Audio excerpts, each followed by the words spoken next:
Baik, teman-teman, Bapak Ibu, hadirin yang berbahagia jemaah Masjid Jogokaryan, kita akan langsung saja sambut dua tokoh besar kita yang insya Allah akan menginspirasi kita semua dengan takbir. Allahu Akbar. Kita sambut yang pertama Ustaz Jazir ASP selaku Ketua Dewan Syuro Masjid Jogokaryan. Beliau akan menyampaikan sebuah tema mendoa Indonesia bahagia. Sekaligus nanti insya Allah akan launching relawan bersih-bersih masjid. Kemudian lanjut kita akan mendengarkan paparan dari Mas Anies Baswedan.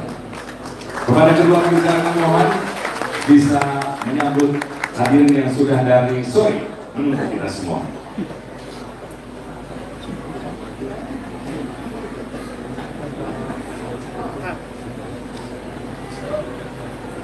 Mas, tolong jangan nyenggol tripod ya Mas. Sorry ya. Saya beberapa waktu lalu ketemu Mas Anies sebagai calon presiden. Sekarang mantan calon presiden. Tapi beliau adalah presiden di hati kita, betul ya? Mungkin bukan presiden versi MK, tapi presiden versi masyarakat. Ini hadirin sekali lagi kita sambut dengan takbir Allahu Akbar. Ustaz Jazir dan juga Mas Anies Baswedan. Boleh puasnya dong? Boleh, jangan ragu-ragu.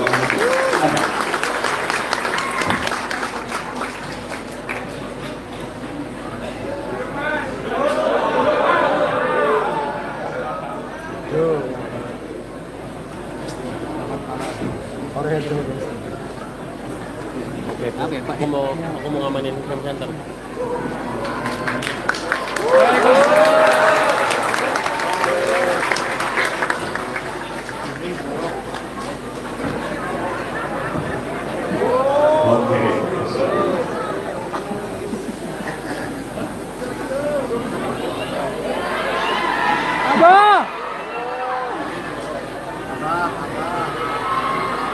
Begini toh?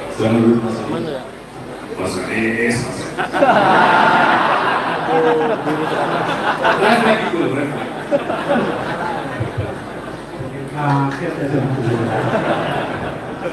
Baik, sehat Mas Anies ya? Alhamdulillah sehat. Boleh disapa dulu dong teman-teman di Jogokaryan misalnya. Izin. Assalamualaikum warahmatullahi wabarakatuh.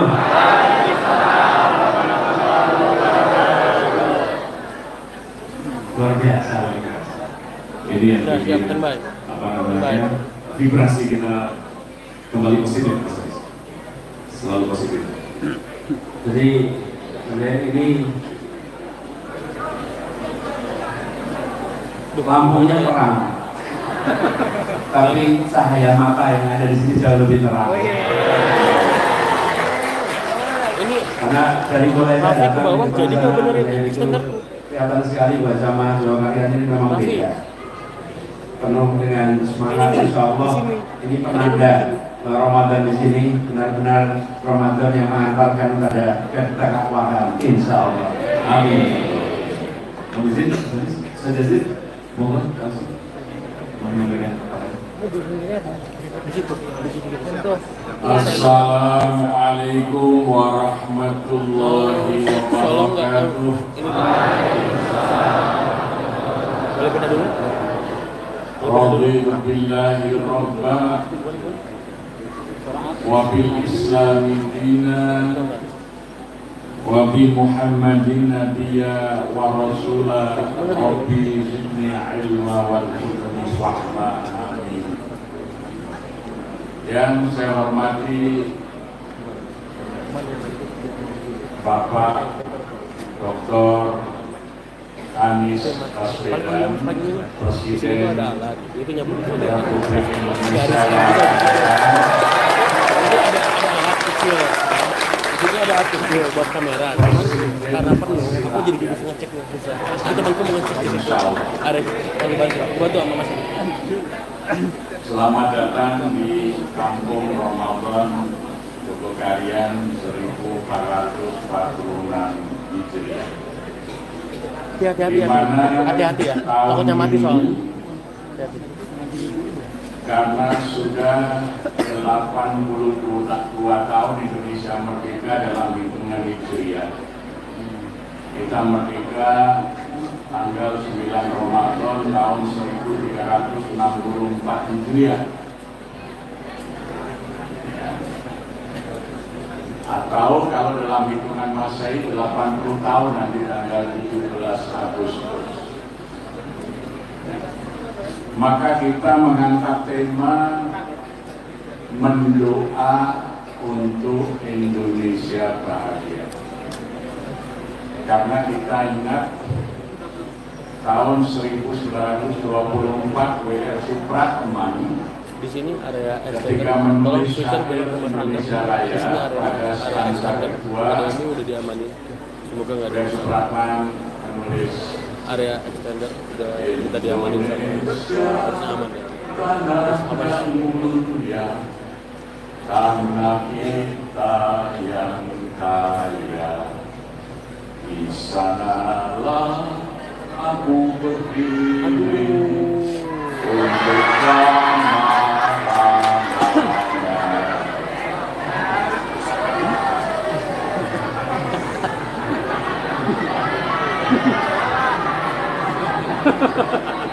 perlu audiens ya. Indonesia tanah pusaka, pusaka kita semuanya. Marilah kita berdoa Indonesia bahagia. Sudah tahun 57, setiap upacara hanya satu stansa saja. Sehingga bangsa Indonesia ini lupa mendoa untuk Indonesia bahagia. Maka kita ingatkan lagi, mari kita mendoa terutama di bulan Ramadan ini agar Indonesia bahagia. Karena Indonesia bahagia itu tujuan merdeka. Nyari sound, tolong pantau suara kita. Sudah bebas negeri kita, Indonesia merdeka. Indonesia merdeka menuju bahagia.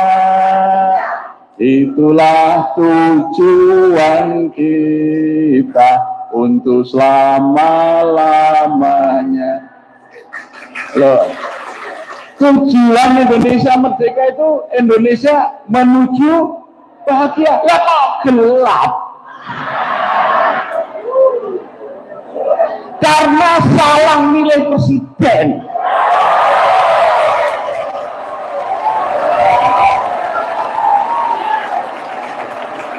Indonesia dilanda kegelapan.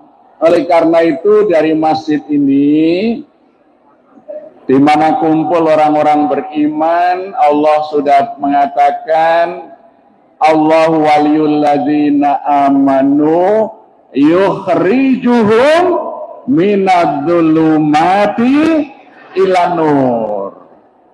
Jadi Allah itu walinya orang-orang yang beriman akan mengeluarkan dari kegelapan menuju terang benderang. Insya Allah setelah Ramadan ini kegelapan Indonesia menyibak, Indonesia menjadi terang benderang. Tidak usah kabur dulu. Ya. Jadi itu tema kita. Ramadan adalah mendoa untuk Indonesia bahagia. Kita mulai dari gerakan bersih-bersih masjid. Insya Allah nanti tanggal 11 sampai 15 April relawan bersih-bersih masjid Jogokarian bersama komunitas bersih-bersih masjid Jawa Tengah dan DIY akan safari dakwah membersihkan masjid-masjid yang dilalui sepanjang Jawa Bali. Ya. Maka saya minta Pak Ferdi untuk naik ini bersama Pak Anies secara simbolik menyerahkan box kanvas yang berisi alat-alat untuk membersihkan masjid-masjid. Tagline kita, bersih masjidnya, bersih negerinya. Bersih masjidku, bersih negeriku. Ya. Coba bersama-sama. Bersih masjidku, bersih negeriku. Pak Anies.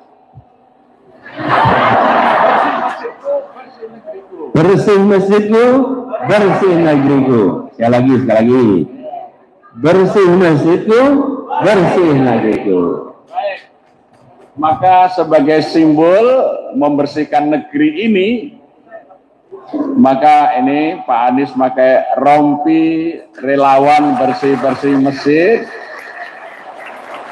Ya, Jawa Bali.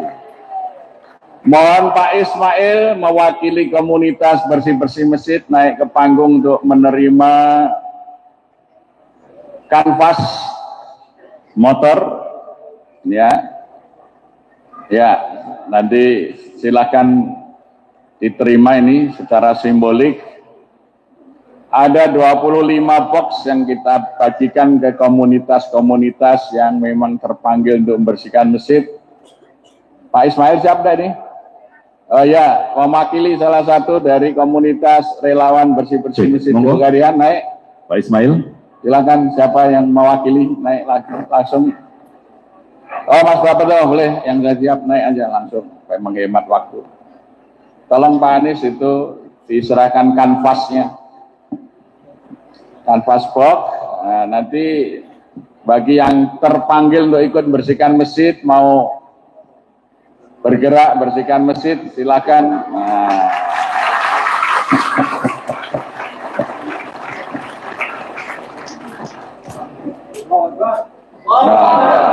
Terus Mas sampai jam 1 nanti. Baik, terima kasih. Waktu selanjutnya nanti kita yang banyak mendengar pandangan-pandangan dari calon presiden kita. Amin. Bagaimana membersihkan Indonesia dan bagaimana membuat Indonesia bahagia. Ya. Sudah. Silakan ditayang satu kali saja itu gerakan safari bersih-bersih masjid. Assalamualaikum warahmatullahi wabarakatuh.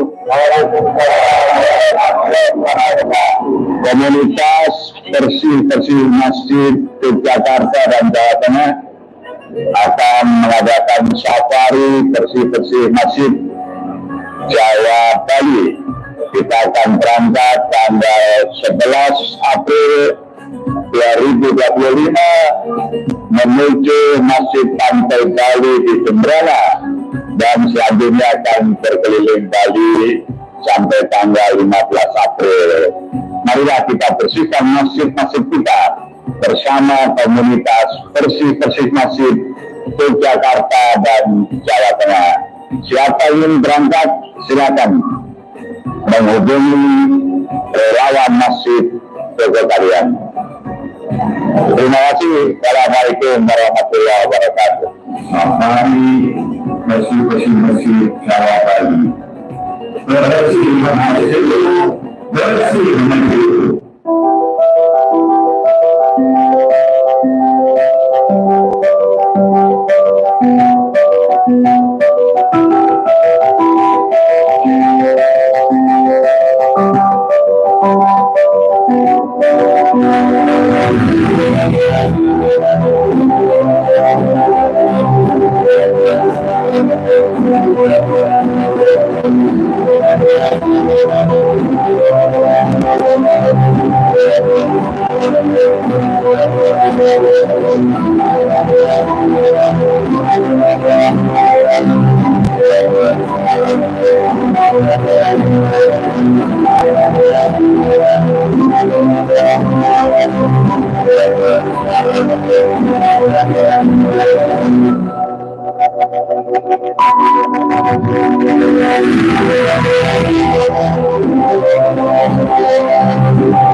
Baik, alhamdulillah jazakallah khair. Ustaz Jazir, kita doakan Ustaz Jazir dan seluruh tim relawan bersih-bersih masjid diberikan kesehatan, panjang umur, dan bisa berperan untuk masjid-masjid di Indonesia. Selanjutnya kita akan langsung dengar dialog kebangsaan oleh Presiden Rakyat Mas Anies Baswedan. Moga Mas ini. Terima kasih. Alhamdulillah wa syukurillah wa la hawla wa la quwwata illa billah. Allahumma shalli wa sallim wa barik ala sayyidina Muhammad wa ala alihi wa ashabihi ajmain. Raditu billahi rabba wa bil islami dina wa bil muhammadin nabiyya wa rasulah. Rabbi zidni ilman warzuqni fahmah. Amin. Amma ba'du. Ustadz Muhammad Jazir yang saya hormati, yang kita semua sayangi, cintai, insya Allah beliau selalu sehat, dipanjangkan umurnya, dimudahkan dalam seluruh kegiatan dakwahnya, dan terus menjadi penjuru kegiatan dakwah, khususnya pengembangan masjid di Indonesia. Bung Faiz yang saya hormati dan seluruh jamaah Masjid Jogokaryan rahimakumullah. Kalau dibilang Indonesia gelap, rasanya di sini terang benderang. Betul nggak? Ya, rasanya terang di sini. Suasananya pun suasana baik. Apalagi tadi mau bersih-bersih masjid. Kelihatannya perlu dikirim masjid kantor-kantor pemerintahan juga. Ya. Kelihatannya ya. Selain masjid-masjid kampung, karena sudah berapa masjid Pak Ustadz yang akan ikut program relawan bersih-bersih masjid Jawa Bali ini? Ada 35 komunitas. 35 komunitas. Mudah-mudahan nanti berbondong-bondong masjid-masjid yang dikelola oleh negara bisa ikut bersih-bersih juga. Karena bersih-bersih ini maknanya besar sekali. Negeri kita ini sedang perlu bersih-bersih. Setuju? Kalau mau bersih-bersih, ya kita harus mulai dari diri kita sendiri, betul tidak? Dari kita, mudah-mudahan ini menjadi gerakan yang meluas, membuat lingkungan kita menjadi lebih bersih. Saya ingin sampaikan rasa syukur, alhamdulillah bisa kembali ke Jogokaryan, karena cerita tentang Jogokaryan itu sudah melampaui batas-batas geografis. Lokasinya di Jogja, tetapi dampak pengaruhnya sudah melampaui batas-batas kota, provinsi, melampaui semua. Dan ini semua satu Ustaz Jazir yang konsisten, tapi juga jamaah yang mendukung. Insya Allah ini menjadi satu percontohan dalam arti yang sesungguhnya.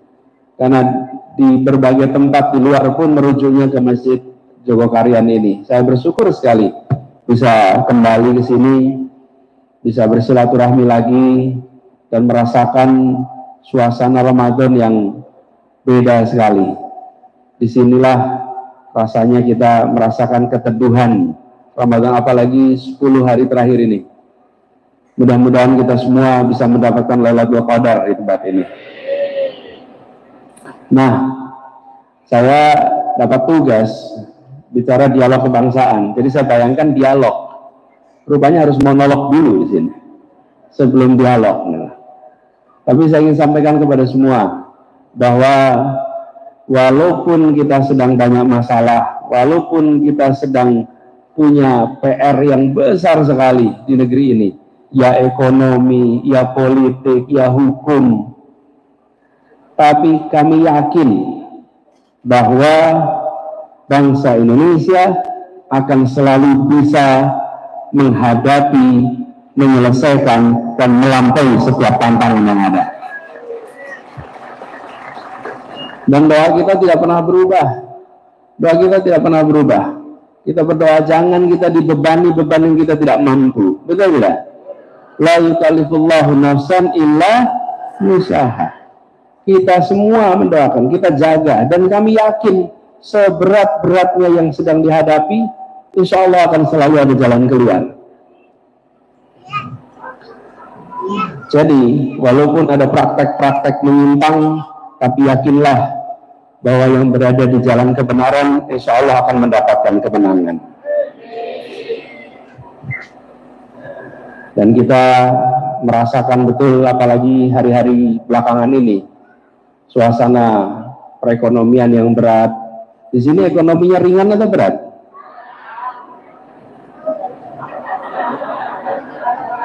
Ibu-ibu, ringan apa berat? Yang paling tahu ibu-ibu. Betul ya? Bapak-bapak tahu harga cabai enggak? Yang tahu ibu-ibu. Apa-apa mahal, Bu? Yang mahal apa?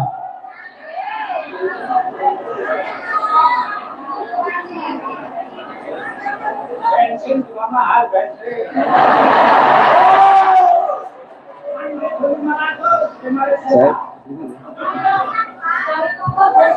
Bensin mahal, Pak? Bensin murni apa oplosan? Yang mahal yang mana? Oplosan. Jadi ini Pak Jazir jadi ingat zaman ini cerita Pak Jazir ini, Ustaz Jazir ini bersahabatnya dengan kakek saya. Jadi sebetulnya saya boleh panggil beliau, masa saya panggil si Mbah ya? Tapi beliau bersama dengan kakek saya. Nah, saya mau cerita saja. Di rumah itu, di Taman Juwono, nenek saya itu punya aturan. Yang laki-laki tidak boleh ke dapur. Ya. Yang perempuan tidak ke pasar.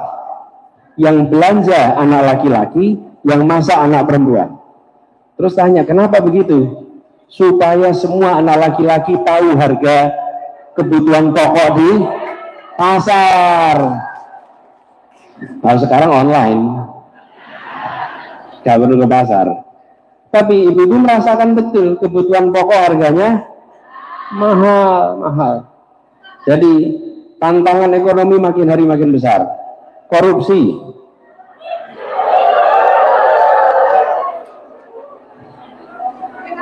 ada yang ditangkap karena korupsi beneran. Ada yang diproses karena nggak jelas tujuannya apa. Iya kan? Benar nggak?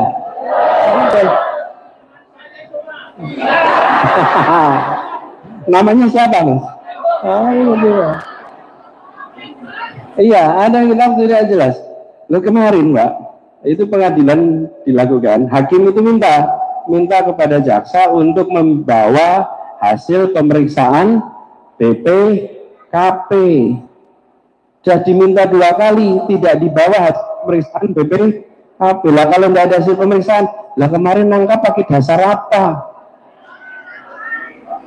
Siapa yang mau pesanan? Pesanan siapa? Memang jasa justip ya. Tapi ya sekalian, kita punya masalah ini dengan korupsi. Kita perlu kembalikan. Yang menjadi krisis kita hari ini adalah krisis kepercayaan. Kepercayaan. Padahal yang menjadi dasar negeri ini bisa maju itu karena kepercayaan. Kenapa awal republik ini orang berbondong-bondong mau ikut kemerdekaan? Tadi Ustaz Jazir cerita, ada satu kata bahagia. Bung Hatta itu berkali-kali terus ngomong bahagia. Leres ya, Jazir? Itu Bung Hatta itu bilang berkali-kali soal kebahagiaan. Pada saat republik ini didirikan, yang mendirikan orang-orang yang terdidik. Tapi yang membuat mereka diikuti oleh seluruh rakyat adalah orang-orang yang berintegritas. Mereka berintegritas, terpercaya, karena itu dipercaya. Rakyat mau ikut. Kalau tidak ada integritas, tidak ikut orang ini semua. Mereka melek huruf di saat 95% penduduk tidak bisa baca tulis, 90%. Tapi mereka tidak pernah mengejek bangsanya, nggak pernah mengejek bangsanya, tidak pernah melemahkan bangsanya. Bung Karno itu malah bilang begini, beri saya 10 pemuda dan saya akan guncang apa Allah? Apa? Benar nggak cerita Bung Karno? Coba kita lihat statistiknya. 95% buta huruf. Jadi kalau ada 10 pemuda dikumpulkan, yang buta huruf berapa? 9. Kira-kira bisa mengguncang dunia nggak dengan 9 pemuda buta huruf? Enggak. Tapi beliau tidak pernah pidato depan rakyat. Saudara-saudara sekalian, Anda tidak baca tulis, membebani pemimpin-pemimpin. Nggak pernah. Nggak pernah. Dibangkitkan semangatnya dan dikatakan dengan pesan orang-orang berintegritas. Dan apa yang terjadi? Semua mau iuran. Republik pindah ke Jogja.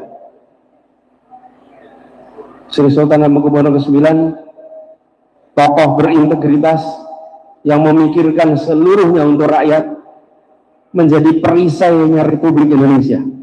Dan ketika Sri Sultan Hamengkubuwono ke-9 menjadi perisai, seluruh rakyat Jogja ikut menjadi perisai. Kenapa? Berintegritas. Ini yang sekarang kita harus kembalikan. Kalau sifat Rasul ada 4, apa saja?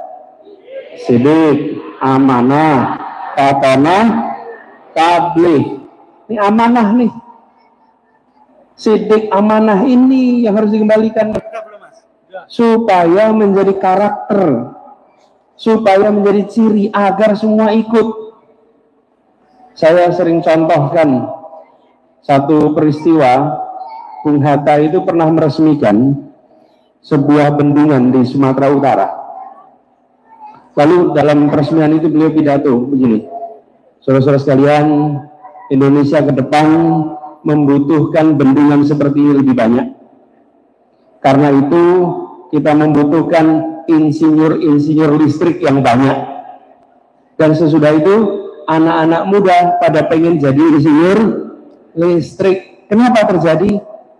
Karena punya kepercayaan tanpa syarat kepada pemimpinnya. Percaya tanpa syarat. Tidak ada yang hadir dengar Bung Hatta bilang begitu lalu batin. Apa saudaranya Bung Hatta punya usaha listrik apa ya? Apa saudaranya ada kontraktor bendungan apa ya? Nggak ada mikir begitu. Tidak ada satupun. Semua melihat ini. Nah, ini harus kita kembalikan. Kita harus kembalikan. Dan itu artinya semua yang pernah dijanjikan oleh pemerintah harus ditagih, harus diminta pelaksanaannya. Kenapa? Bagian dari menjaga kepercayaan. Bagian menjaga kepercayaan. Jadi Ibu sekalian, sekarang Pilpres sudah selesai, Bang? Siapa bilang belum? Sudah selesai. Sudah ditentukan KPU, toh? Nah, sekarang terpilih. Sekarang kita boleh meminta kepada pemegang kewenangan, laksanakan semua janji. Kalau kemarin pemerintah berjanji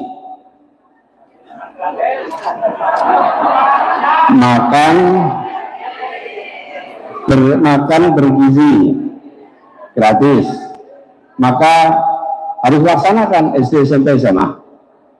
Janji rumah untuk rakyat miskin 3 juta harus dilaksanakan. Lapangan pekerjaan berapa? 19 juta harus dilaksanakan. Bangun fakultas kedokteran 300 harus dilaksanakan.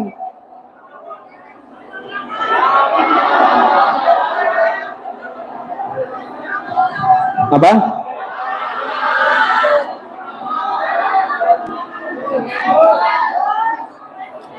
Masih nganggur. Jenengan nomor 20 juta ini mungkin. 19 sudah. Jadi kita sekarang harus kembalikan mulai dengan apa? Meminta semua janji dilaksanakan, meminta semua janji ditunaikan. Yang namanya janji adalah harus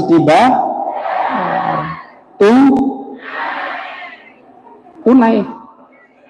Dan ini cara mengembalikan kepercayaan.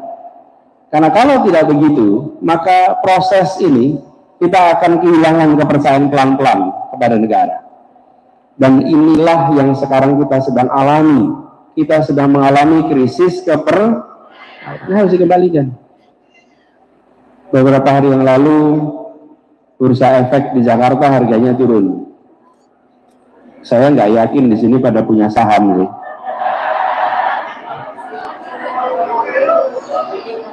Punya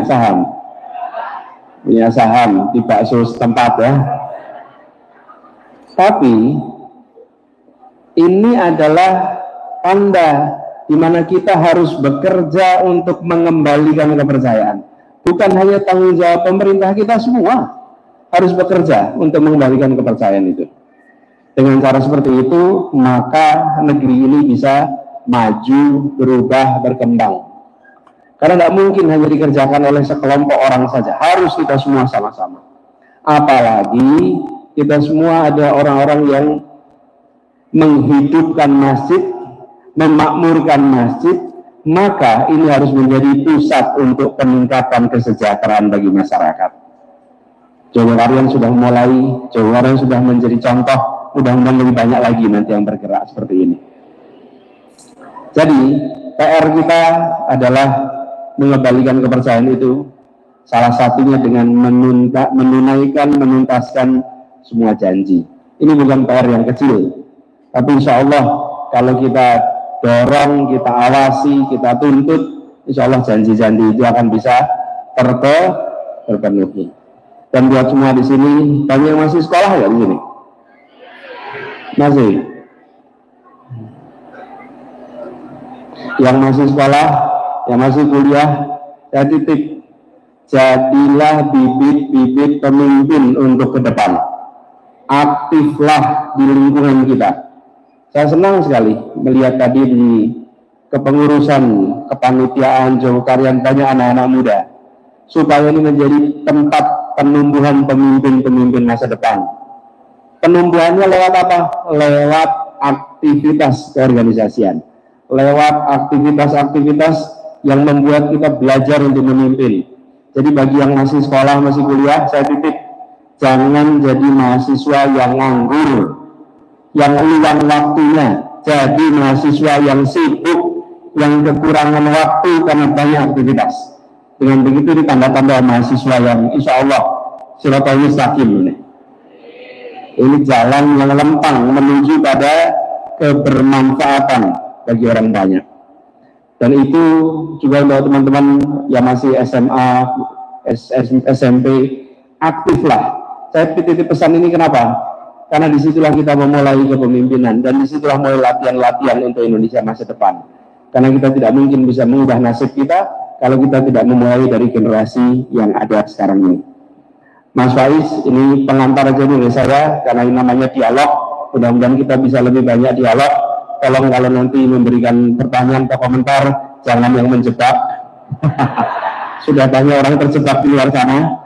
Kita saling menjaga keselamatan kita semua. Ya. Terima kasih. Assalamualaikum warahmatullahi wabarakatuh. Waalaikumsalam warahmatullahi wabarakatuh. Terima kasih, Mas Anies. Kata kuncinya adalah integritas, begitu ya. Dan salah satu ciri orang yang berintegritas adalah menepati janji, gitu. Jadi cukup diukur saja, tidak perlu kata-kata yang flowering, berbunga-bunga, tapi ketika seseorang pemimpin menepati janji, maka disitulah dia patut menyandang seorang pemimpin yang berintegritas. Tidak usah jauh-jauh, contohnya adalah baginda Nabi Muhammad SAW. Tadi disampaikan sidik, amanah, fatanah, tabligh itu adalah ciri dari orang yang berintegritas. Jadi omongannya bisa dipegang atau walk the talk gitu ya. Surat As-Saff ayat 2 dan 3 posisi paling kanan di pertengahan. Coba dicek dulu Pak, nanti saya salah. Kalau nggak kanan ya kiri lah pokoknya ya. Tapi jelas-jelas di tengah, saya ingat itu ya. Dan ketika orang berintegritas, maka akhirnya kita percaya. Betul ya teman-teman ya, percaya tanpa syarat. Sahabat-sahabat itu percaya Siapa sahabat pertama yang langsung percaya? Abu Bakar As-Siddiq, karena melihat Rasulullah adalah orang yang berintegritas sejak zaman sebelum menjadi nabi. Oke, silakan langsung dialog, Mas Anies. Silakan yang mau bertanya. Teman-teman yang bawa mikrofon sudah siap mengedarkan? Sudah siap ya? Yang depan dulu. Syaratnya gampang, pertanyaan tidak boleh panjang-panjang, satu pertanyaan karena kita dibagi sama yang lain. Sepakat ya? Intronya jangan panjang-panjang. Silakan sebutkan nama, dari mana. Sahabat sudah diterik. Enggak. Oh. Berdiri atau? Baik. Ya. Baik, perkenalkan saya Rafiq dari UNY, jurusan Psikologi. Pak Anies. Pak Anies, saya selalu mengikuti dialog Anda dan menemukan Anda membahas seputar demokrasi, meritokrasi, dan juga keadilan. Saya ingin bertanya mengenai demokrasi. Melihat situasi saya saat ini, Rafiq, Pak. Ya, saya teringat perkataan dari Tan Malaka bahwa demokrasi hanya tirai bagi kapitalisme, di mana ekonomi yang tidak dikuasai rakyat, demokrasi hanyalah ilusi belaka. Dan ini terjadi di Pilpres maupun keadaan kita saat ini, di mana mahasiswa saat ini sedang memperjuangkan, kemudian di sisi lain ada buzzer yang digunakan elit dengan membuat narasi politik untuk memanipulasi opini publik. Pertanyaan saya, Pak Anies, mengingat hal ini tidak lepas dari ketimpangan pendidikan, bagaimana pandangan Anda mengenai relevansi demokrasi di Indonesia saat ini yang cenderung bersifat prosedural dan elektoral saja? Apakah sebenarnya negara tidak mampu menjalankan demokrasi dengan baik, ataukah rakyat Indonesia yang belum siap dengan sistem demokrasi? Dan bagaimana yang bisa sebagai mahasiswa persiapkan mulai dari saat ini untuk kemudian membentuk demokrasi yang lebih partisipatif dan substansial? Terima kasih. Terima kasih, Afif. Langsung dijawab, Mas Anies. Saya boleh jawab. Oh, spesial lo dijawabnya dua orang nih. Bung Karno tanggal 15 Mei tahun 45 mengatakan, kita tidak hendak mendirikan negara nasional modern dengan demokrasi liberal. Demokrasi etung piting. Satu orang, satu suara. Sebab jika demikian yang terjadi, hanyalah para pemilik modal yang bisa mendirikan dan mengendalikan partai-partai politik.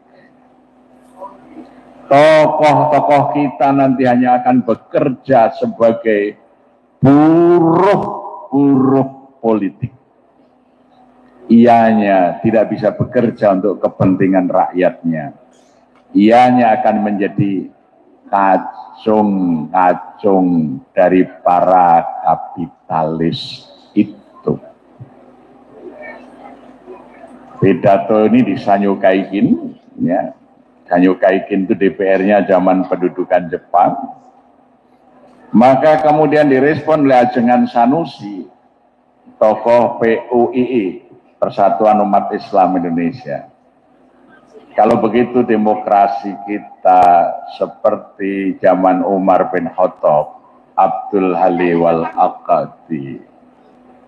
Maka muncullah rumusan yang diajukan oleh Abdul Qahar Muzakir dan disempurnakan oleh Bagus Hadikusumo, kerakyatan yang dipimpin oleh hikmat kebijaksanaan dalam permusyawaratan perwakilan. Itulah demokrasi yang paling cocok untuk Indonesia. Ya, jadi kalau kita keluar dari gagasan para pendiri negara, maka partai politik seperti sekarang ini dikuasai oleh para pemilik modal. Tokoh kita hanya bekerja sebagai buruh politik. Jadi ada buruh presiden itu hanya buruh. Menterinya buruh, anggota dewannya buruh. Maka undang-undang yang dihasilkan adalah pesanan para pemilik modal. Itu yang terjadi ketika kita lupa kepada gagasan para pendiri negara. Ya. Jadi yang mimpin partai itu kalau tidak sesuai dengan kehendak pemilik modal akan disingkirkan melalui kongres atau munaslup yang dibiayai pemilik modal. Pendiri partai kayak Pak Amin Rais itu yang punya modal panggil Zulkifli Hasan, Jul, kalau mau nyingkirkan Amin Rais butuh biaya berapa? Dikasih oleh para pemilik modal. Adakan kongres di Bali, Pak Amin tidak bisa masuk. Sehingga pendiri PAN terdepak dari PAN. Gus Dur didepak dari PKB. Erlangga Hartarto digergaji oleh tukang kayu dari Solo.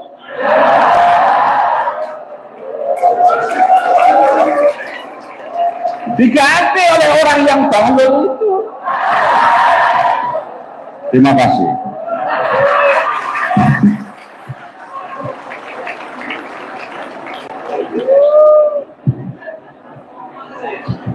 Ngeri-ngeri sedap nih. Penutupnya itu loh tadi. Ini di sini pada dokter belum? Belum. Ya nanti ngajuin dokter ya. Tapi yang serius nanti. Jangan 1 tahun selesai. Yang serius. Tadi apa pertanyaannya? Demokrasi. Meneruskan yang sampaikan Ustaz Jazir tadi. Jadi ilmu tentang perpolitikan kita itu mengalami transformasi di era 70-an, 80-an. Sebelumnya itu disebut, ini bahasa teknisnya, namanya strukturalis, institusionalis, yang bicara tentang struktur, ini generasi 60-an ke belakang. Yang 70-an ke depan, itu menyebutnya dengan nama strukturalis baru atau institusionalis baru. Apa itu? Bagaimana sebuah sistem politik itu dibuat aturan mainnya sehingga pelaku di dalam politik mengejar kepentingan dirinya dengan cara memberikan manfaat pada orang banyak. Disitulah kemudian aturan main. Nah, ilmu tentang ini mengalami perkembangan luar biasa. Nah, jadi cara menaklukkan itu paling mudah, paling kelihatan tuh ini, belajar apa? Kalau lihat bangunan. Bangunan itu dirancang untuk membentuk perilaku. Orang itu bisa dikendalikan lewat desain bangunan. Pernah nggak datang ke mall, kepengen ke toko di sini, tapi jalannya harus ke sana dulu? Betul nggak? Padahal pengen ke sini, harus ke sana dulu, baru ke sana. Nah, aturan main di dalam perpolitikan kita banyak yang tidak dirancang untuk menaklukkan perilaku.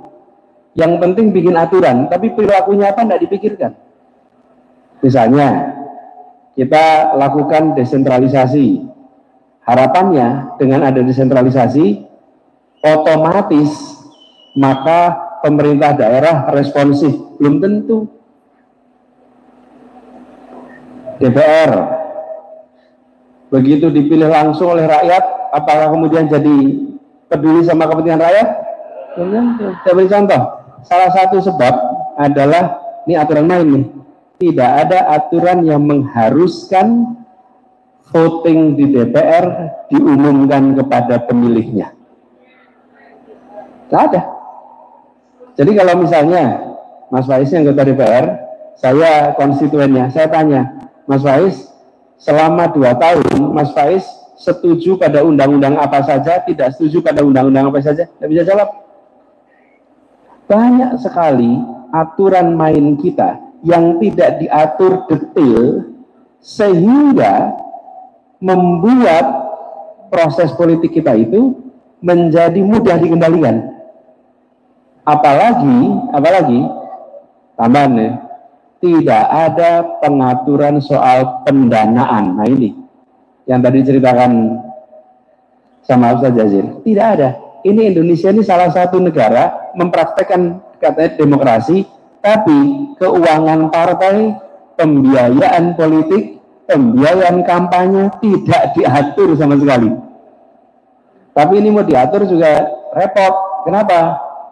Ketika mau dibiayai oleh negara, rakyat protes. Awang sudah korupsi, masa dibiayai. Di sisi lain, yang di partai politik bilang, wah saya nggak mau dibiayai, karena kalau dibiayai akan diperiksa sama BPK. Ini membuat sampai dengan sekarang kita tidak pernah mengatur. Lawang masjid aja ada laporan keuangannya kok. Haruskah partai punya laporan keuangan yang dilaporkan pada publik? Harusnya ada. Pembiayaan kampanye, pembiayaan partai, pembiayaan semua aktivitas. Nah, jadi Mas Afif, PR kita menurut kalian tadi, banyak sekali aturan main yang tidak dibuat. Karena tidak dibuat, maka menjadi ruang kosong. Ruang kosong dimanfaatkan. Ini menurut saya PR terbesar kita. Tapi soal demokrasi sendiri, definisinya itu banyak sekali Mas Afif. Lebih dari 560 definisi. Jadi ketika jenengan bilang demokrasi, belum tentu sama dengan saya paham. Itu sebabnya kenapa samakan dulu nih. Apa? Menyelesaikan persoalan-persoalan publik dengan cara damai, dengan menggunakan institusi, itu bisa disebut demokrasi. Ada yang langsung, ada yang tidak langsung. Ada yang melalui one man one vote, ada yang melalui musyawarah. Dan yang mempraktekkan ini pertama kali sebenarnya, mempraktekkan musyawarah menentukan pemimpin, itu ketika Rasulullah SAW wafat, kemudian ada musyawarah menentukan khalifah. Siapa yang terpilih? Abu Bakar. Kita jangan membayangkan hari ini. Kita bayangkan era itu. Di era itu, seorang menjadi pemimpin kalau menang perang, kalau angkat senjata bertempur, bukan lewat musyawarah. Karena itu kita bisa bilang, di era Madinah waktu itu, dipraktekkan sebuah musyawarah yang hari ini kita gunakan istilah demo. Waktu itu nggak pakai istilah demokrasi. Tapi waktu itu pimpinan. Bayangkan, berapa tahun itu? Selama 29 tahun, 4 khalifah. 29 tahun. Itu di bawah prinsip-prinsip musyawarah. Yang di masa itu barang aneh. Tidak ada pemimpin dipilih melalui musyawarah. Pakai garis darah atau pakai menang perang. Pakai kekerasan. Ini sebuah periode yang luar biasa. Dari tahun 632 sampai 661 Masehi. Itulah masa yang kita bisa rujuk sebagai satu periode keemasan kepemimpinan. Sayang sesudah itu kemudian kita kembali kepada sistem turunan. Melalui sistem turunan. Sebelumnya tidak. Dan inilah periode yang harus kita pelajari bersama. Nah, hari ini terjemahannya beda-beda. Gitu ya, maaf ya. Termasuk periodenya Umar bin Abdul Aziz ya. Semua. Nah, ini salah satu contoh. Umar bin Abdul Aziz itu salah contoh. Seorang khalifah yang dikenang sampai sekarang. 14 abad kemudian kita masih sebut Umar bin Abdul Aziz. Hanya 3 tahun memimpin. Itu dia. Umar bin Abdul Aziz diingat 14 abad, padahal hanya menjabat selama hampir 3 tahun. Tidak sampai 3 tahun. Jadi, dia tidak butuh 2 periode. Dia tidak butuh 3 periode. Nggak butuh. Karena dia tahu bukan masa jabatan yang menentukan, tapi perbuatan kepemimpinan yang membuat dia dikenang sepanjang perjalanan manusia. Dan dikenangnya bukan karena barang yang ditinggalkan. Ada bangunan yang ditinggalkan? Nggak ada. Jembatan? Enggak. Wis nyebutnya tol loh. Zaman itu belum ada tol, kalau begitu ya. Oke. Ya. Nah, itu contoh bagaimana kepemimpinan itu bisa dikenang sepanjang masa. Mudah-mudahan kita akan dapat lagi seperti Umar bin Abdul Aziz nantinya. Oke, satu tadi, yang kaos ungu dari sahabat Tuli ya. Iya, sebentar. Sabar Pak, sabar.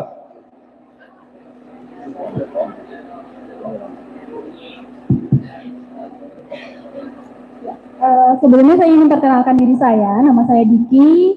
Ya, sebelumnya saya mengucapkan selamat datang untuk Pak Anies. Yang ingin saya tanyakan adalah terkait dengan pendidikan inklusif nih Pak, gitu.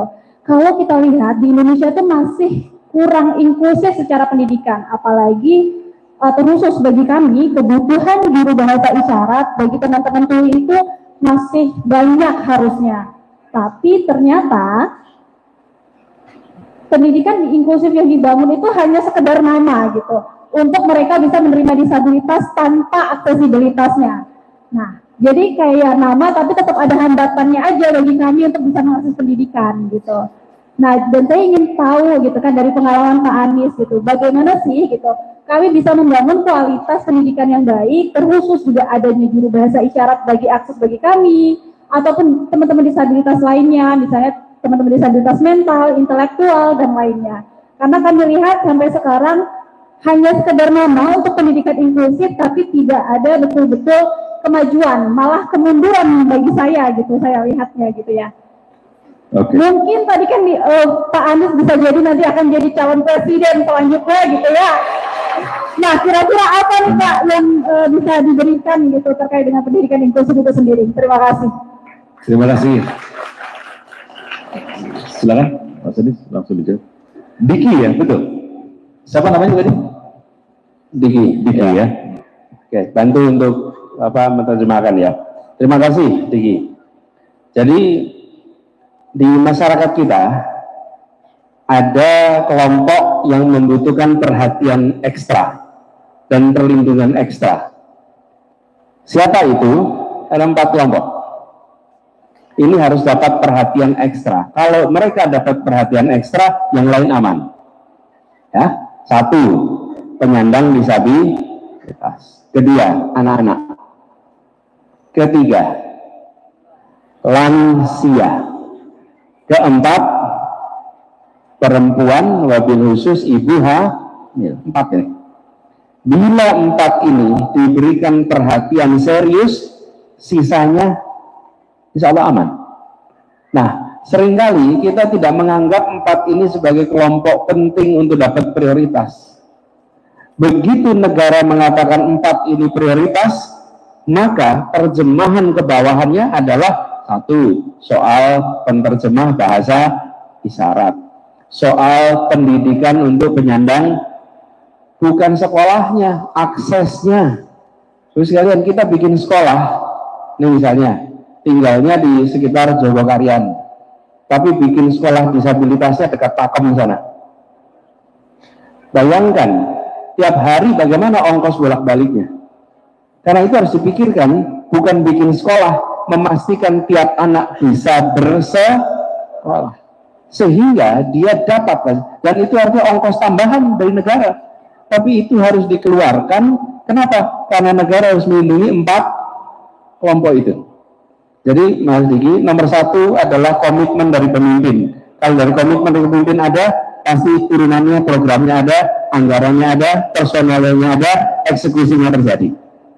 Tapi kalau dari pemimpin tidak ada, maka tidak mungkin ada kejadian itu. Jadi Mas Diki, itu hal yang krusial. Lalu saya ingin sampaikan sedikit soal kualitas ini. Ini kualitas sekolah-sekolah yang inklusif, bervariasi sekali. Ada sekolah inklusif yang benar-benar menyediakan sumber daya cukup. Sumber daya cukup itu apa? Artinya apa? Gurunya pasti harus ada guru tambahan. Kalau di kelas inklusi, maka anak-anak yang perlu perhatian khusus tidak bisa mengandalkan guru satu yang mengelola satu kelas. Dia pasti perlu guru pendamping untuk anak yang punya kebutuhan, dan itu artinya anggaran tambahan, orang tambahan, komitmen tambahan. Karena itu saya melihat untuk pendidikan jangan kita kompromi soal anggaran, jangan dipotong untuk pendidikan. Pendidikan itu mahal, tapi ketertinggalan itu lebih mahal. Jadi kita harus alokasikan cukup, tidak ada pilihan, karena pendidikan adalah investasi, dan ketika seorang anak, baik itu anak yang memiliki disabilitas atau tidak, maka dia punya masa depan yang lebih baik. Gitu ya, Bung Diki ya. Oke, sebelah kiri ibu-ibu boleh ya.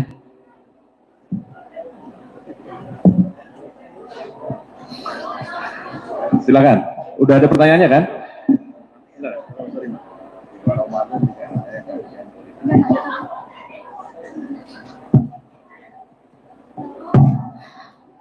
Assalamualaikum warahmatullahi wabarakatuh. Kepada Pak Anies dan Ustadz yang kami hormati, perkenalkan saya Gila dari Bantul. Di sini saya mencoba netral ya Pak, karena saya merasa banget kalau ekonomi dan segala hal ini tuh sangat membebani kehidupan di zaman sekarang. Sebenarnya kalau kita flashback 10 tahun yang lalu atau kembali ke 1 tahun kemarin, 2 tahun kemarin itu kehidupan itu memang baik-baik, sangat baik. Dari perluasan tol, semua ketika saya mudik perjalanan jadi lebih enak kayak gitu. Tapi kenapa setelah pemilu kemarin, setelah hal-hal yang seharusnya tidak dilakukan, tapi bahasa Jawanya jor-joran, sembako, apapun itu yang dipromosikan untuk memenangkan yang seharusnya tidak boleh diizinkan, yang seharusnya tidak diizinkan, dan dipilih oleh rakyat, dan kita nggak tahu itu kebenarannya benar atau tidak. Karena sebelumnya saya senang ya, karena sebelumnya itu memang sangat bagus, tapi semakin kesini semakin sangat menurun. Jadi saya sangat kecewa gitu sama pemerintahan sekarang, berita semua sangat buruk, dan saya melihat lagi ke depan itu kok banyak sekali yang sudah AI apa itu AI ya. Dan saya pribadi juga melihat di TikTok wakil presiden kita itu juga sudah mempromosikan ke sekolah-sekolah untuk merawat diri, kecantikan kayak gitu. Kenapa enggak akhlaknya, imannya yang diperkuat kayak gitu? Kayak saya itu kayak yang rasa sedih banget.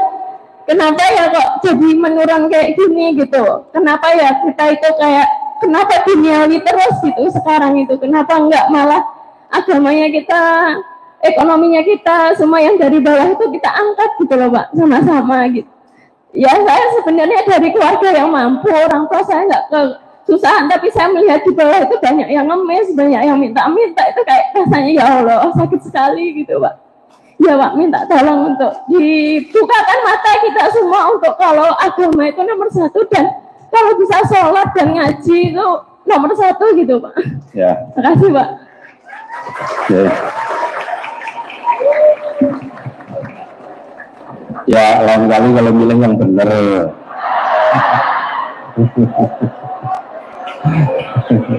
Iya. Kalau menyesal ya sudah menyesal lah. Iya. Nggak milih katanya. Nggak milih. Nah ini kelihatannya lebih mantap kalau Pak Jazir yang ngomong ya. Sebetulnya konsep kesejahteraan rakyat itu berawal dari kesadaran pengelolaan sumber daya itu dengan konsep wakaf yang produktif. Itu tercantum di konstitusi pada pasal 33 ayat 1. Bumi, air, dan kekayaan yang terdapat di dalamnya dikuasai oleh negara dan sebesar-besarnya untuk kemakmuran rakyat. Jadi bumi, air, dan kekayaan yang terkandung di dalamnya di Indonesia ini setelah merdeka, dalam konsep para pendiri negara ini milik rakyat. Oleh karena itu rakyat mewakafkan kepada negara sebagai nazir. Mengelola sumber kekayaan alam itu sebesar-besarnya untuk kemakmuran rakyat. Nah sekarang mesti kita audit. Tambang timah kita ini terbesar di dunia. Sekarang sebagian besar untuk rakyat atau tidak? Timah yang ada di Bangka Belitung saja dikorupsi lebih kurang nilainya 300 triliun. APBD Provinsi Bangka Belitung itu 1 tahun cuma 1,3 triliun. Yang dikorupsi 300 triliun. Jadi bisa untuk APBD 100 tahun lebih. Tanpa pajak bisa hidup orang di Bangka Belitung kalau konsepnya benar, sebesar-besarnya untuk kemakmuran rakyat. Apakah wakil kita mengaudit sekarang ini? Mestinya DPR mengaudit. Timah di Konawe itu berapa 1 tahun yang ditambang? Berapa besar untuk kemakmuran rakyat? Kalau yang untuk rakyat kurang dari 50%, presidennya harus diturunkan. Karena melanggar konstitusi. Konstitusinya menyebut sebesar-besarnya untuk kemakmuran rakyat. Nah, demikian juga cabang-cabang produksi yang menguasai hajat hidup orang banyak dikuasai oleh negara. Maka dulu Mr. Kasman Singodimedjo ketika menjadi ketua DPR, ketua parlemen pertama di Indonesia, dialah yang langsung menggagas nasionalisasi aset-aset produksi. Yang pertama dulu listrik itu dikuasai swasta. Perusahaannya dulu namanya Anim. Jadi kalau orang nyebut itu lampu Anim, Caga Anim gitu ya. Anim itu perusahaan pengelola listrik swasta. Singkatannya Anim itu Algemene Nederlands Indie Electric Maskapai. Maka Amin itu diambil alih, Anim itu oleh negara, diganti menjadi PLN, perusahaan listrik negara. Nah sekarang menjadi PT PLN terbuka, sahamnya dikuasai oleh dunia, tidak hanya oleh Indonesia. Ini melanggar konstitusi. Sehingga sekarang karena investor PLN itu mau untung, maka tarif dasar listrik naik terus. Ya, karena keuntungannya dituntut terus. Kalau ini milik negara, tidak mengejar keuntungan, tetapi bagaimana listrik itu menerangi seluruh rakyat. Ini gagasan Mr. Kasman dengan nasionalisasi. Diikuti yang kedua oleh transportasi umum. Dulu kereta api itu milik swasta, namanya NIS, Nederlands Indie Spoorwegen Maskapai. Diambil alih oleh negara, diganti dengan PNKA, Perusahaan Nasional Kereta Api. kemudian menjadi PJKA, Perusahaan Jawatan Kereta Api, sekarang jadi PT KAI. Sehingga Anda sekarang naik kereta api ekonomi, Anda harus ikut membayar hutang kereta api cepat WOS. Ini kan kurang ajar pemerintah ini. Karena konsepnya badan usaha ini tidak lagi milik negara, padahal pasal 33 ayat 2 jelas cabang-cabang produksi yang menguasai hajat hidup orang banyak dikuasai oleh negara. Sekarang dikuasai oleh negara asing. Maka dari produksi kita, dari sumber alam kita tidak bisa memenuhi pasal berikutnya, termasuk pasal 31. Setiap warga negara berhak mendapat pendidikan yang layak bagi kemanusiaan. Jadi mestinya pendidikan itu tanggung jawab negara, bukan tanggung jawab keluarga. Sehingga semua pendidikan itu dibiayai oleh negara. Dari mana uangnya? Dari kekayaan alam tadi yang diserahkan kepada negara. Tetapi karena pengelola negara ini tidak paham konstitusi,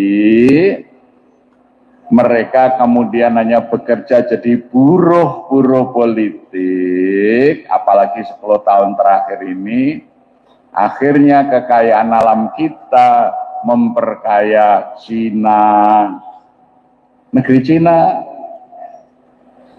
ya. Tapi rakyat kita sendiri hidup susah karena kita telah salah memilih Mulyono.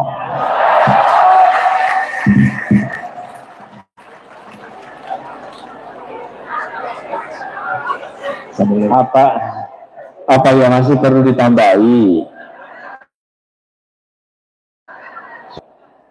Saya nggak nambahin, teruskan saja. Jadi